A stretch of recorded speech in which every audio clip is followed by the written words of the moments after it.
नमस्कार। India debate में आप सबका स्वागत है। मैं हूं आशुतोष पाठक। मित्रों, कुछ दिन पहले आप सुनते होंगे, खास तौर से कोविड के जमाने में, great reset, great reset, great reset.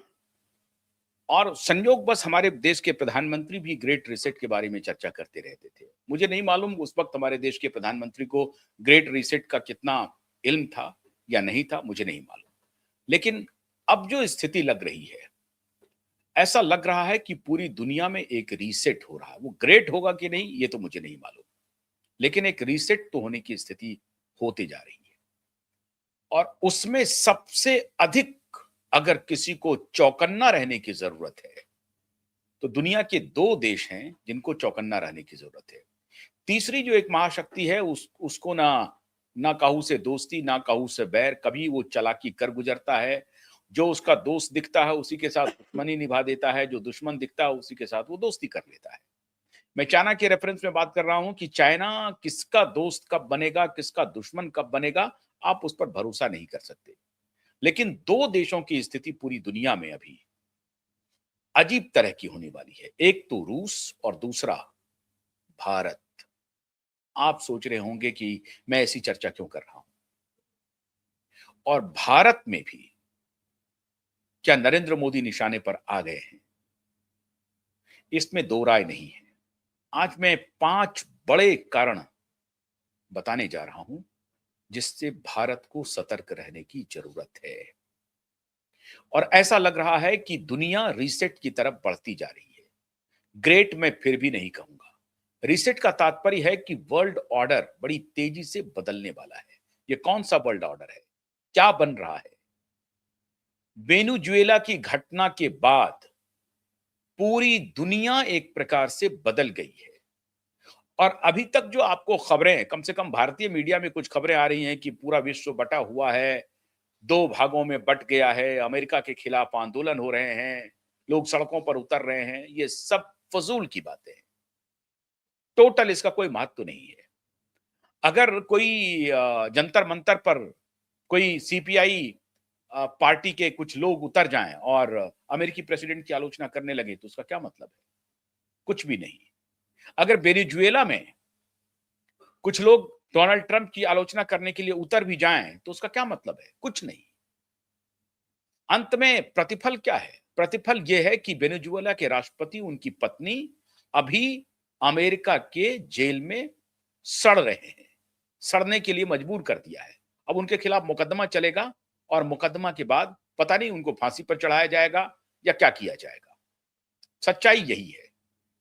सच्चाई यह है कि कुछ दिन पहले डेनमार्क, ग्रीनलैंड, उसके मुखिया भी बड़ी हिम्मत से कह रहे थे कि अगर हमारी तरफ नजर उठा करके देखेगा तो हमसे बुरा कोई नहीं होगा। लेकिन अभी डेनमार्क परेशान है, ग्रीनलैंड परेशान है। ग्रीनलैंड डेनमार्क का एक ऑटोनोमस सा एक इलाका है, उसकी मैं बात कर रहा हूं। क्यों मैं डेनमार्क और ग्रीनलैंड की बात कर रहा हूं? उसका कुछ हिस्सा कनाडा से जुड़ रहा है। और कनाडा की बात मैं क्यों कर रहा हूं? कनाडा के बारे में आप याद कीजिए, इसी जनवरी 2025 में, एक साल पहले चले जाइए, अब 26 में आप हैं।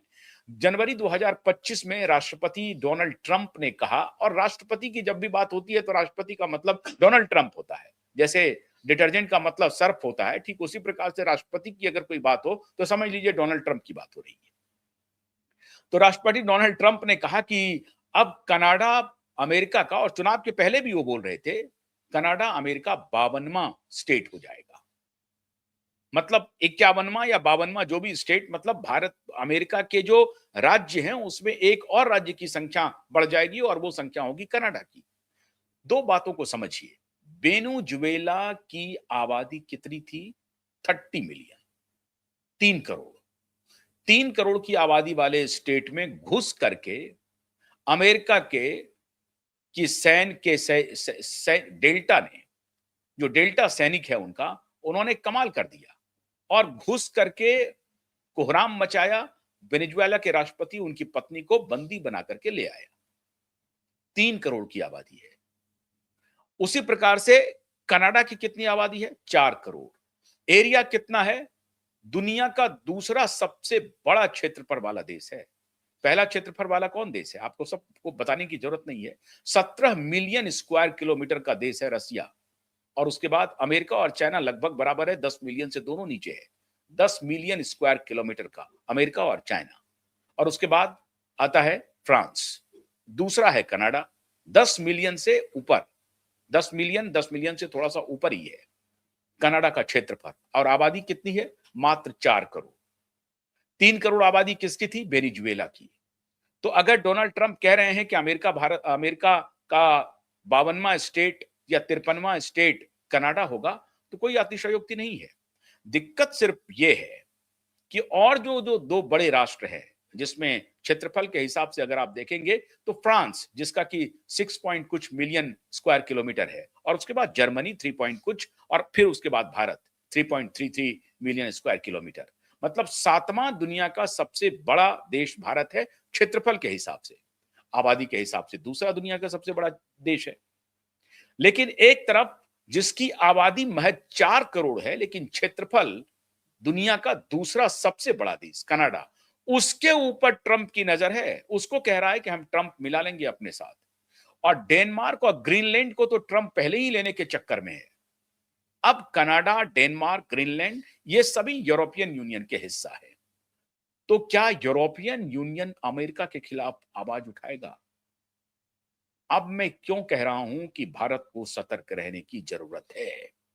हमारे प्रधानमंत्री जो रीसेट रीसेट की बात कह रहे थे, अब उनको समझ में आ रही होगी बात, ये रीसेट है क्या, रीसेट का खेल क्या चल रहा है। वो तो समझ रहे थे कि टेक्नोलॉजी का इंटरफेरेंस होने वाला है, उसको वो ग्रेट रीसेट के संबंध में समझ रहे थे। और वर्ल्ड इकोनॉमिक फोरम बारे जो उनको समझाते थे वही वो बोलते थे। वर्ल्ड इकोनॉमिक फोरम पहले बोलते थे great reset, great reset, great reset. उनका खेल कुछ और था, ये खेल कुछ और हो गया है। ट्रंप के आने के बाद पूरी स्थिति पूरी दुनिया में वोलाटाइल हो गई, और ट्रंप ने यह साबित कर दिया कि हम दुनिया के दरोगा हम हैं। क्यों कह रहा हूं कि भारत को सतर्क रहने की जरूरत है? वेनेजुएला की घटना के बाद सबसे जो पहला कारण है वो ये है कि वेनेजुएला के पक्ष में कौन कौन खड़ा हुआ। साउथ अफ्रीका, ब्राजील का लूला और कमला हैरिस खड़ी हो रही हैं। चाइना और रसिया, ये दोनों का जो स्टेटमेंट है, ये सुनकर आप हैरान हो जाएंगे। किसी को ये अपेक्षा नहीं थी। ये जो खबरें आ रही हैं कि चाइना ने कहा कि 24 घंटे में मादुरो को रिहा करो, ये सारी बातें फजूल हैं। जो ऑफिशियल स्टेटमेंट है चाइना का वो ये है कि हम सिचुएशन पर नजर बनाए हुए हैं। जो रसिया का स्टेटमेंट है कि ये बहुत गलत हुआ है, जो कुछ भी हुआ है वो गलत हुआ है, हम सिचुएशन पर नजर बनाए हुए हैं। जरा रशियन का मैं आपको ट्वीट पढ़ के अभी सुनाता हूं, ये सुनिए जरा सा, तब आपको समझ में आएगी कि रीसेट कहां जा रहा है और भारत को कैसे सतर्क रहने की जरूरत है। ये देखिए, the US committed an act of armed aggression against Venezuela, which gives rise to deep concern, warrants condemnation. The pretexts used to justify these actions are untenable. Russia reaffirms its solidarity with the Venezuelan people. अरे आप solidarity दिखा करके क्या कह रहे हैं? अभी तो आपके तरफ से बयान आना चाहिए था कि आपने जो ये एक्ट किया है, ये अपराध किया है। आप किसी दूसरे देश की संप्रभुता को तोड़ करके, वहां के राष्ट्रपति को उठा करके, यह अधिकार आपको किसने दिया? यूनाइटेड नेशन का ट्वीट सुनाता हूं, पूरा मखौल हो गया है। इसलिए मैं कह रहा हूं कि भारत को कैसे सतर्क रहने की जरूरत है। यूनाइटेड नेशन का अब जरा ट्वीट सुनिए। ये बेशर्मी की पराकाष्ठा पर पूरा इंटरनेशनल वर्ल्ड अभी चल रहा है। यूनाइटेड नेशन का ट्वीट क्या है? Deeply alarmed by escalation, deeply alarmed by escalation in Venezuela, culminating with US military action today. He is concerned that international law hasn't been respected. बहुत अच्छी बात है, अगर नहीं किया गया उसके बाद एक्शन क्या हुआ तुम्हारा? He calls on all actors in Venezuela to engage in inclusive dialogue in respect of human rights and rule of law. वाह, ये सरमन दिया जा रहा है यूनाइटेड नेशन की तरफ से। यूनाइटेड नेशन कोई रिजोल्यूशन नहीं पास कर रहा है, या यूनाइटेड नेशन की हिम्मत नहीं हो रही है कि अमेरिका की इस गतिविधि के खिलाफ इमरजेंसी मीटिंग कॉल करे। और सिक्योरिटी काउंसिल के जो लोग मेंबर हैं ना, फ्रांस की कहानी क्या है, जरा सुनिए फ्रांस की कहानी। फ्रांस पूरी तरह से क्यों खड़ा हो गया है? इमानुएल मैक्रों का मैं आपको ट्वीट अभी आपको दिखा रहा हूं, ये भी सुन लीजिए। आज भारत सरकार को पूरी जिम्मेदारी से मैं कह रहा हूं कि भारत के रणनीतिकार को ध्यान से देखना पड़ेगा। कोविड के दौरान जो कुछ भी हुआ ना, जो कुछ भी हुआ कोविड के दौरान, वो सब आपके खिलाफ जा रहा है। अब देखते जाइए इमानुएल मैक्रों क्या करे। ये लोग सभी रीढ़ विहीन लोग हैं, रीढ़ विहीन लोग हैं, इनकी कोई रीढ़ की हड्डी नहीं है, स्पाइनल कॉर्ड है ही नहीं इनके पास। अब देखिए जरा सा, Venezuelan people are today rid of Nicolas Maduro's dictatorship and can only rejoice by seizing power and trampling on fundamental freedoms. Nicolas Maduro gravely undermined the dignity of his own people. मतलब Maduro के ही खिलाफ Emmanuel Micra ये देखता है कौन powerful है, और powerful होने के पीछे ये क्यों अमेरिका के पीछे खड़ा हो रहा है ये भी मैं अभी बताता हूं आपको। ये देख रहा है कि डोनाल्ड ट्रंप ने वो काम कर दिया है जो अंत में मेरे लाभ के लिए होगा। खेल वहां पर क्या है? तेल का है। The upcoming transition must be peaceful, democratic and respectful of the will of the Venezuelan people. We wish that president Edmundo Gonzalez Urrutia, elected in 2024, can swiftly ensure this transition. अब ये कह रहा है कि ये जो दूसरा प्रेसिडेंट है जो इलेक्ट हुआ था 2024 में, उनका बहुत स्विफ्टली ट्रांजिशन हो जाएगा। I am currently exchanging with our partners in the region. France is fully mobilised and vigilant, including to ensure the safety of its nationals during these uncertain times. ये है Emmanuel Macron की प्रतिक्रिया। देखते जाइए कौन किसके साथ खड़ा है और भारत की स्थिति क्या होने वाली है, अब मैं आपको बताने जा रहा हूं। आइए अब जरा इंग्लैंड का कीर स्टारमर क्या कह रहा है उसको भी सुन लेते हैं। निर्लजों की पूरी फौज अमेरिका के साथ खड़ी हो गई है, निर्लजों। और ये सभी मतलब एक जो दरोगा है, दरोगा के साथ ये जो पूरी लुटेरी जमात है वो पूरी खड़ी हो गई है, पूरी जमात खड़ी हो गई है, लुटेरी जमात। ये क्या कह रहा है? The situation in Venezuela is fast moving, we will establish all the facts and speak to allies. Our embassy in Caracas is working to ensure all British nationals in Venezuela are supported. अब ये अपने British national के बारे में ही चिंता करने पर लगा हुआ है। इनकी हिम्मत नहीं हो रही है प्रेसिडेंट ट्रंप के खिलाफ एक शब्द बोलने का, एक शब्द बोलने का।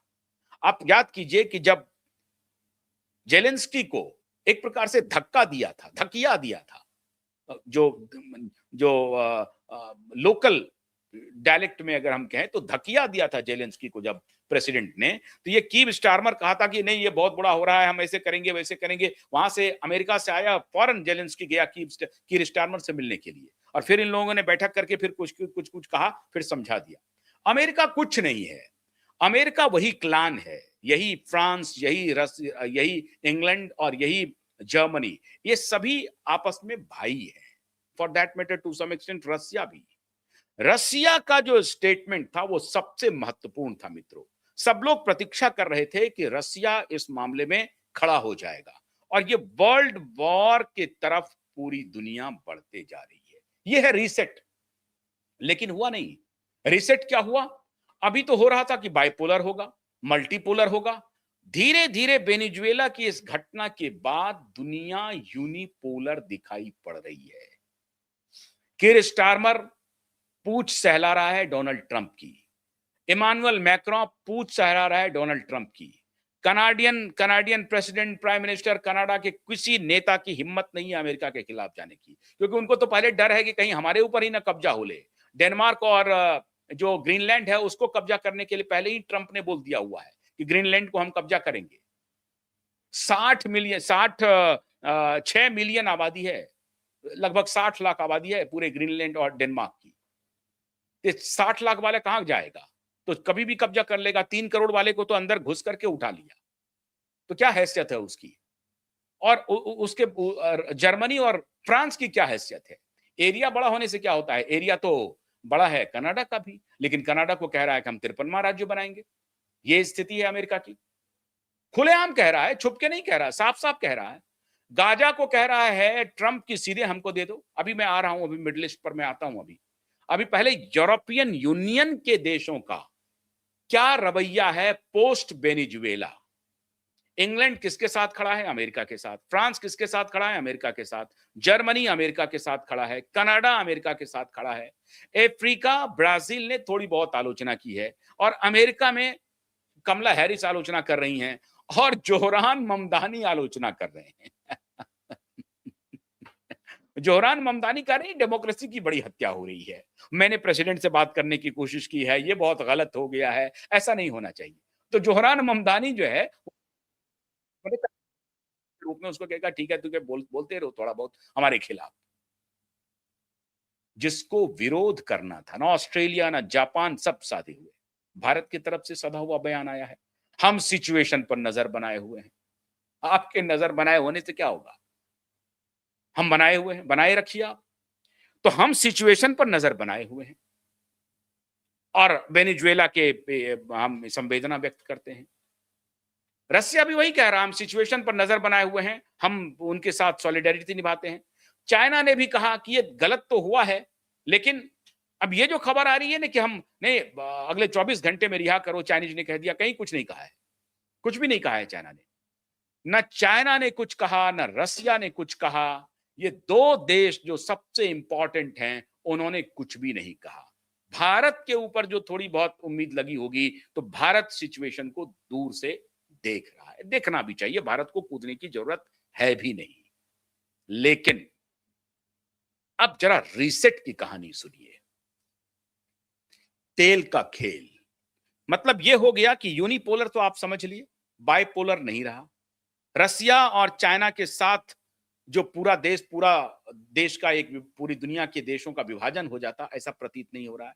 स्टेटमेंट भले ही साउथ अफ्रीका का आ रहा है, ब्राजील का आ रहा है, लेकिन बेचारे की उतनी हैसियत नहीं है कि वो अमेरिका के सामने खड़े हो सके।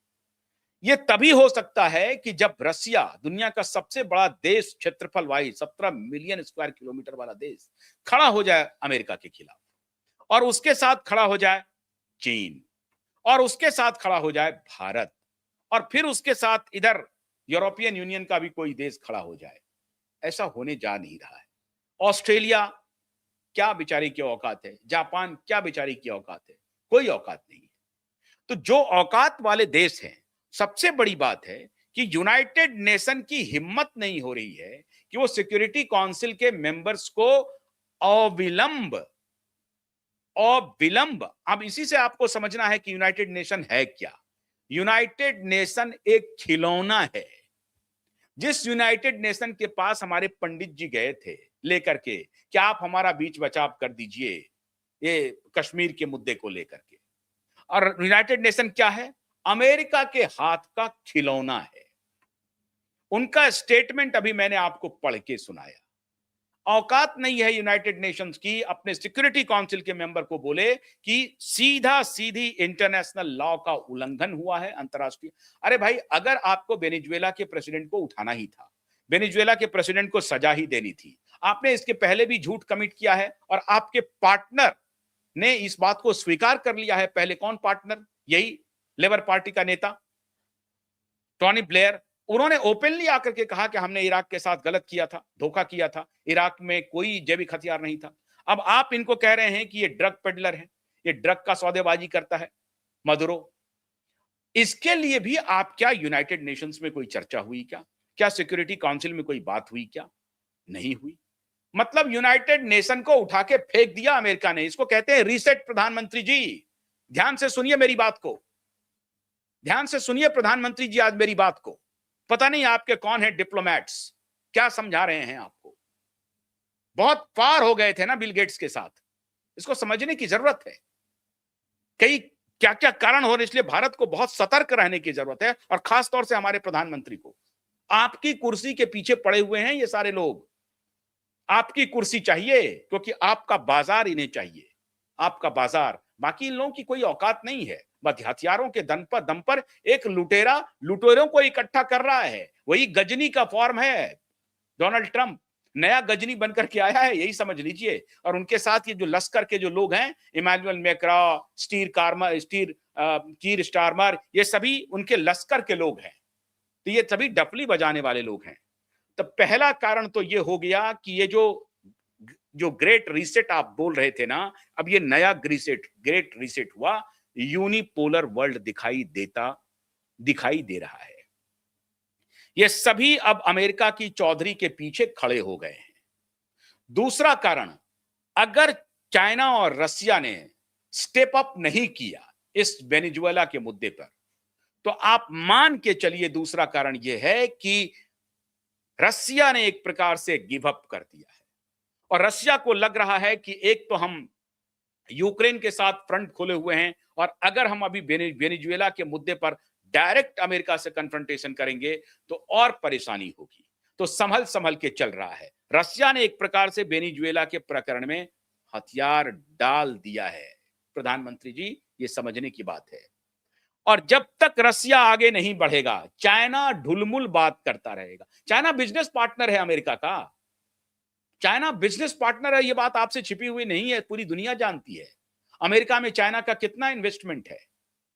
तो वो तो कब क्या डील कर लेगा, किसके साथ खड़ा रहेगा, कहना मुश्किल है। और टाइमिंग देखिए, जनवरी में वो वेनेजुएला पर अटैक करता है, अप्रैल में वो चाइना जाने का प्लान है उनका। डोनाल्ड ट्रंप और शी जिनपिंग की मुलाकात है। तो 2 महीने पहले तक अपना ये कर लेगा, उसके बाद जो भी होगा उसको ठीक ठाक करके चला आएगा। अपन ने क्या किया, अपना क्या हुआ, ये देखने और समझने की बात है प्रधानमंत्री जी। तो दूसरा कारण तो ये हो गया कि रसिया और चाइना शायद लगता है अमेरिका के सामने सरेंडर कर रहा है। तीसरा जो प्रकरण है वो सबसे महत्वपूर्ण है। मिडिल ईस्ट में एक नई लड़ाई शुरू हो गई है। ईरान में प्रदर्शन हो रहा है। खमेनी की सरकार जाने वाली है।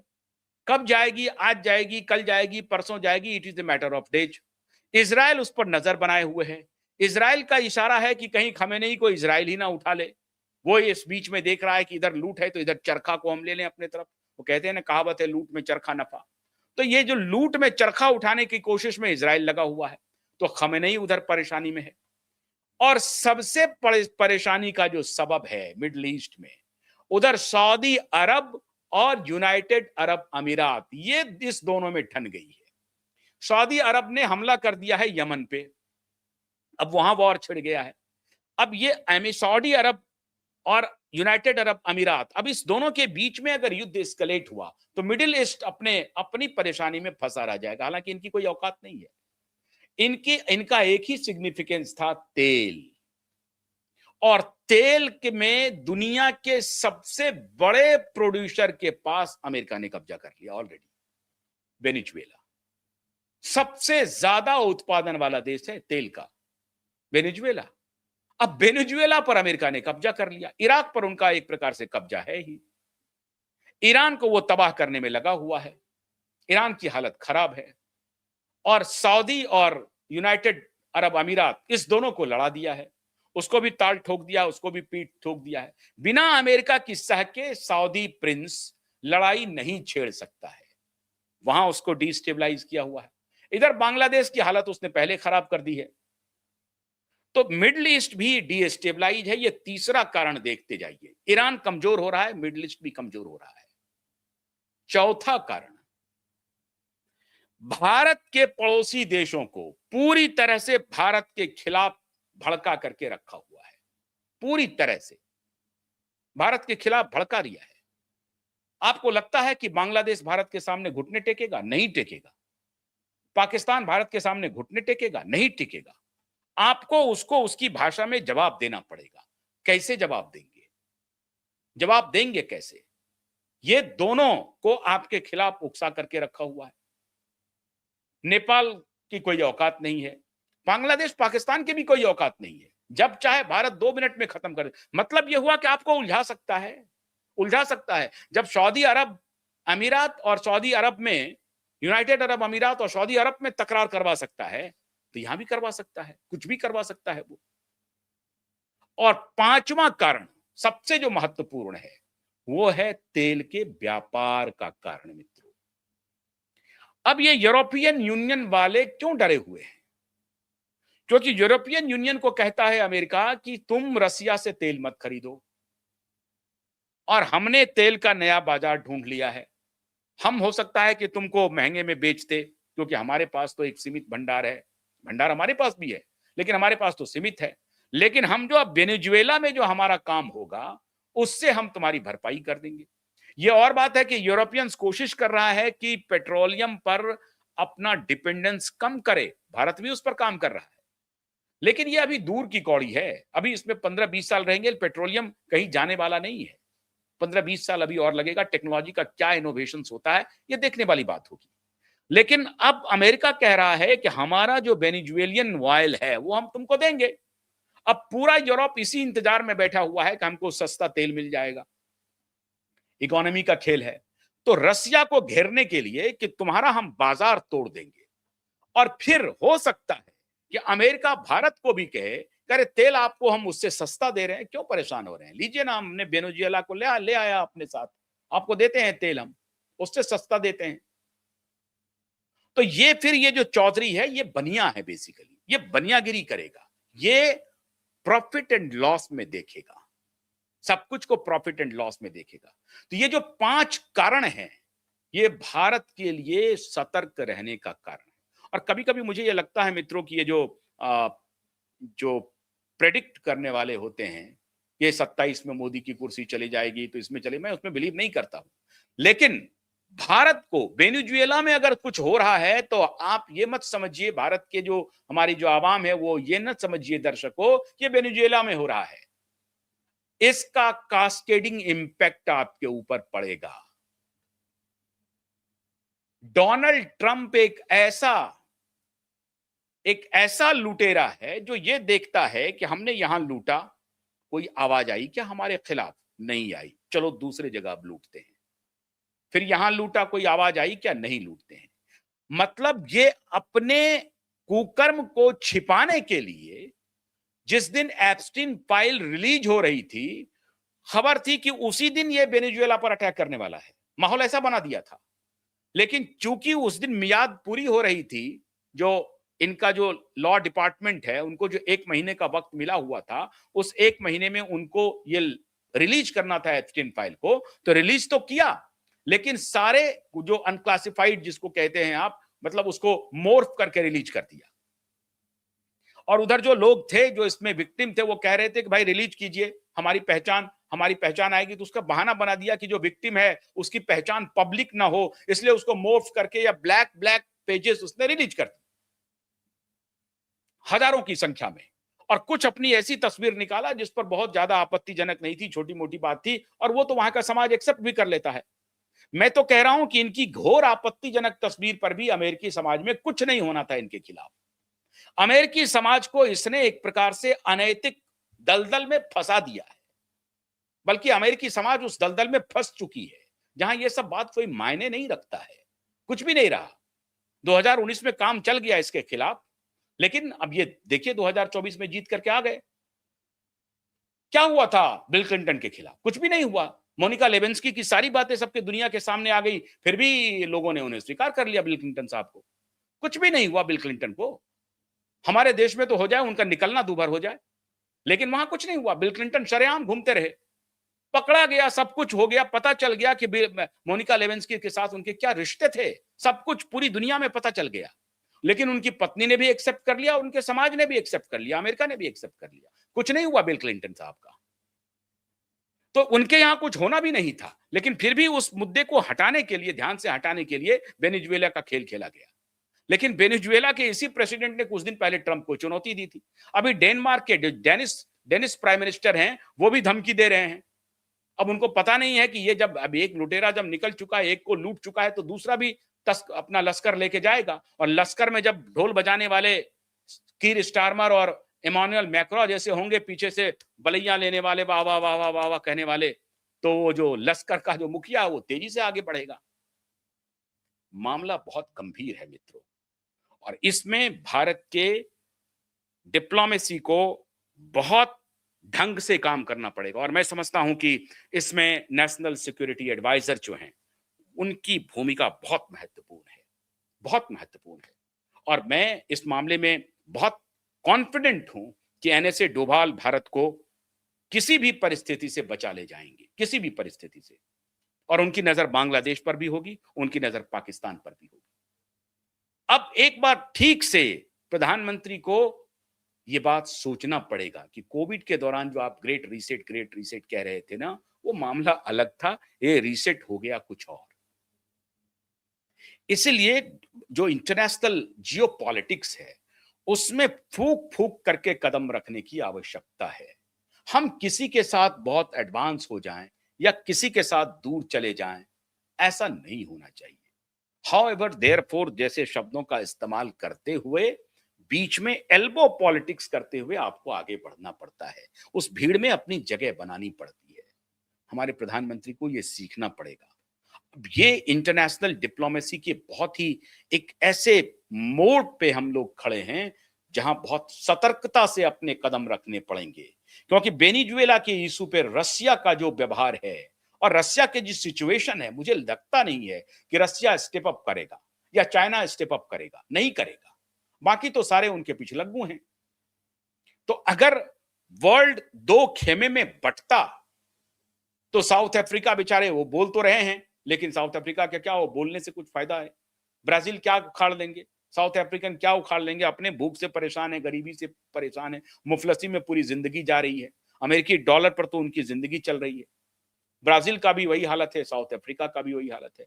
पहले ही इनके जो स्टूज हैं वो आकर के उनकी इकोनॉमी को ध्वस्त कर चुका है, सारे लोगों को खरीद चुका है। साउथ अफ्रीका में जाकर के अमेरिकन स्पाई ने तबाह कर दिया है, पूरा हेल्थ केयर को चौपट कर दिया है। बिल गेट्स जाकर के साउथ अफ्रीका को तबाह कर चुका है। इसलिए मित्रों मैं कहता हूं कि आत्मनिर्भरता, अपने पौरुष, अपने पुरुषार्थ को अब आपको ध्यान आ रहा है। अब आपको ध्यान आ रहा है कि हम अपने पुरुषार्थ को जगाएंगे, हम अपने पुरुषार्थ को जगाएंगे। लेकिन कोविड के दौरान इन दलालों ने घेर लिया और आपको बात समझ में आ नहीं रही थी। अपने पुरुषार्थ को जगाने का वक्त आ गया है। देश की जनता और पूरा देश हमारे प्रधानमंत्री के साथ खड़ा है। हम भी खड़े हैं, क्यूबाइड नेटवर्क भी खड़े हैं। लेकिन मैं सिर्फ आपको यह बता रहा हूं कि आपकी कुर्सी के पीछे, और आपने एक बार भाषण में कहा था कि मुझे इसकी व्यक्तिगत कीमत चुकानी पड़ेगी जब सैंक्शन लगाया जा रहा था। आप याद कीजिए, आपको यह लग रहा है कि अमेरिकन चौसर ऐसा होता है जो किसी की भी कुर्सी ले ले। अमेरिकी शतरंज जिस तरह से बिछाई जाती है, जो अगले 50 साल की रणनीति तैयार करती है। सीआईए इसकी महारत है, तो उनको मालूम है कि कब कहां पर कैसे देना है, कौन सी चाल कैसे चलेगी। तो अगर हम अलग थलग पड़ गए पूरी दुनिया में और उसके बाद अगर उन्होंने कोई खेल किया, तो फिर हमारी आंतरिक शक्ति ही हमें मजबूत करेगी। इसलिए ये जेनजी वाले पूरा चक्र चला रहे हैं। ये छठा कारण मैं बता रहा हूं। ऐसे सोच समझ करके ये चक्र चलाएंगे, थोड़ा अलर्ट रहने की जरूरत है। भारत की खुफिया एजेंसी को, भारत के इंटरनल सिक्योरिटी एजेंसीज को बहुत चाक चौबंद रहना है। ये मत समझिए कि बांग्लादेश में हुआ, वेनेजुएला में सड़क पर लोग उतर रहे थे, उनको भी नोबेल प्राइज दिया जा रहा था, मोहम्मद यूसुफ को भी नोबेल प्राइज दे रहा है, और अभी खमेनी के खिलाफ हो रहा है। तुर्की की हालत खराब है, एर्दोगान की भी हालत खराब है, उनको MI6 वाले पहले ही जो पढ़ाना था वो पढ़ा दिया है। और सऊदी अरबिया और यूनाइटेड अरब अमीरात, हर तरफ कोहराम अमेरिका ने मचा दिया। और यही स्थिति अमेरिका को मजबूत करता है। क्यों? लॉकहीड मार्टिन का व्यापार कब होगा? उनका तो यह बिजनेस मॉडल है साहब। युद्ध, तबाही, अशांति अमेरिका का बिजनेस बोनांजा है। आप कहते हैं कि हमारा पॉपुलेशन हमारा बोनांजा है, हमारा डिविडेंड है। अमेरिका कहता है युद्ध, अशांति हमारा डिविडेंड है, यही हमारा बोनांजा है। तो वो हमेशा युद्ध और अशांति फैलाता रहेगा। अपना उसमें थोड़ा बहुत नुकसान करना पड़े तो कर लेगा, लेकिन युद्ध और अशांति ही उसके लिए सबसे बड़ा बिजनेस मॉडल है। तो वो कहां उससे हटेगा? तो वो तो उसके नैतिक आचरण का हिस्सा बन चुका है, युद्ध और अशांति। तो ये डिप्लोमेसी हमारे प्रधानमंत्री को ध्यान देना पड़ेगा। कभी हमने कह दिए थे अब की बार ट्रंप सरकार, और उसके बाद हमारी ऐसी स्थिति हो गई कि हम उससे इतने दूर हो गए कि मुलाकात तक नहीं कर रहे हैं। तो ये जो परिस्थिति बनी है, इसको थोड़ा संभाल करके हमारे प्रधानमंत्री को चलना पड़ेगा। लेकिन पूरा देश प्रधानमंत्री के साथ खड़ा है। मैं सिर्फ आपको आपको ये सूचना दे रहा हूं कि ये वोलेटिलिटी की जा सकती है देश में। इस परिस्थिति का कोई ना कोई लाभ उठाने वाला कोई गैंग होगा जो कुछ करेगा, क्योंकि उनको सिर्फ आपकी कुर्सी चाहिए और उनको कुछ नहीं चाहिए। आपकी कुर्सी उनको मिल जाए, सब ठीक हो जाएगा। उनके लिए रीसेट यही है, वो आपकी कुर्सी उसे मिल जाए। तो ध्यान रखिए प्रधानमंत्री जी। बहुत बहुत शुक्रिया। नमस्कार।